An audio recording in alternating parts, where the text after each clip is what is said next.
uko mugize imisi muvyumva. Iyi karema y'uyu mwaka yahuriranye n'uko hari ikiza c'indwara bita coronavirus cabaye akaranda kw'isi yose, catanguriye mu Bushinwa.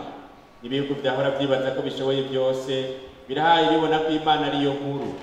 Tugira Imana tweho kubera imvo nyinshi, twagumye twemera ko Imana ariyo nkuru, kuko ariyo iragira kumanga igacura kandi ikagucira icanzo aho umwansi yagucira icobo.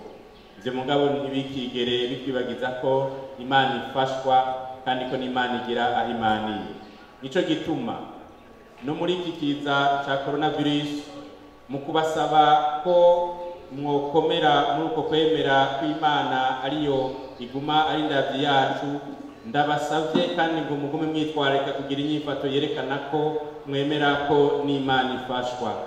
Ni muri iyo ntumbero nkengurukiye amaparuwasi n'imibano yose yamaze gufata nkama ingingo abayobozi b'igihugu cacu bamaze gufata zerekeye ahakuru ukugira isuku no kwirinda kwanduzanya. Kwirinda kwanduzanya turanabitumwa na rwa rukundo rwa Kristu rusaba kwitwararika no kukingira ubuzima bw'abandi nk'uko tubigirira ubuzima bwacu.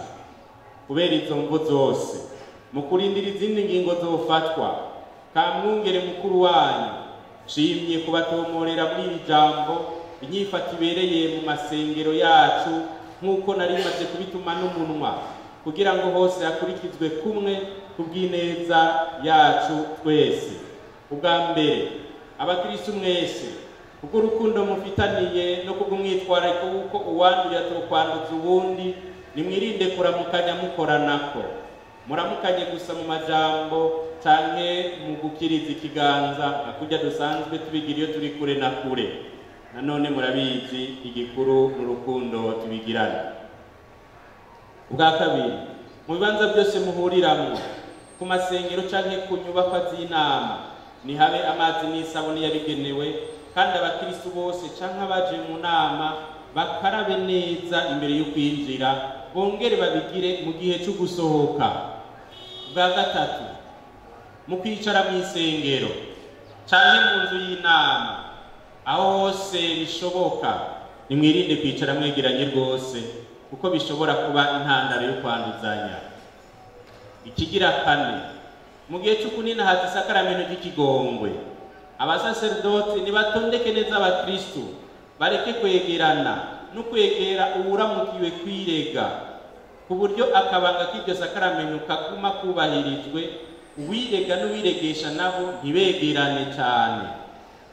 Mu nkuka y'imisa bwa gatanu, muri cya gihe kitegekanije cyo guhana amahoro, umusaserdoti nasimbe rya jambo ryo gutumira abakristo guhana amahoro, kuko na liturujia isanzwe bitegekanya gutyo mu bihe bimwe bimwe. Bugira gatandatu, mu gihe cyo gusangira, abasangizi bose nibabanze gukaraba neza n'isabuni, babone kuza gufasha umusaserdoti kugabura igihugu c'Imana mu biro wa Kristo. Ubusanzwe arwaye inkorora n'ibindi bisa n'ivyo nabangire ntakore ubwo butumwa uyu munsi. Ubugira indwi ari bwo bwa nyuma, abakristo bose baja gusangira bashitse imbere y'umusangizi, baba abahagarara canke abapfukama, nibarambura amaboko batega iminwe. Byongeye muri iki gihe cyose hazo hakiriho akakaranda ka coronavirus, ugusangira mu gutega ururimi birahagaritswe. Hari ubugombye kubigira nibamwibutse atega iminwe. Uno nawe naca bigamburuka nk'uko nyene bibereye umukristo yiteguye kwakira Kristo. Bakristo nkunda, aho ngize imisi ngendera narabonye ko izo ngingo nka zose mwari mumaze gutangura kuzishira mu ngiro. Ndasubiye kubakeza nongera ndabakengurukira. Ndabasavye mugabo ngo ntimudebukirwe, iyo nyifata ibereye muyikurikize no mu mibano yanyu, kandi muyigishe n'abandi. Mugabo rero hejuru ya byose mwemere kandi mwizigire Imana y'umukiza wacu, maze muri uko kwemera mubandanye musabira abamaze gufatwa ngo batore imitende kubasha kumukama, bamaze guhitanwa n'ico kiza ngo Imana ibakire iwayo.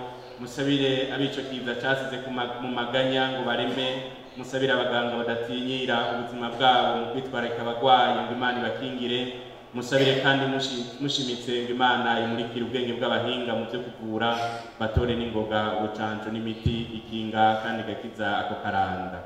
Nzozereye ndabifuriza mwese kuzogira Pasika nziza nkuko Paulo Mweranda bidusaba, muze muyihimbazanye wa mwambiro mushasha w'urukundo n'inda nziza. Imana se umukama wacu Yesu Kristo nibahezagire mwese, mugume muremye, murakoze. Bigiriwe i Bujumbura kwa 23 Ntwarante, Gervase Bashimiye Ubusa, umwungere mukuru wa Diyoseze nkuru ya Bujumbura.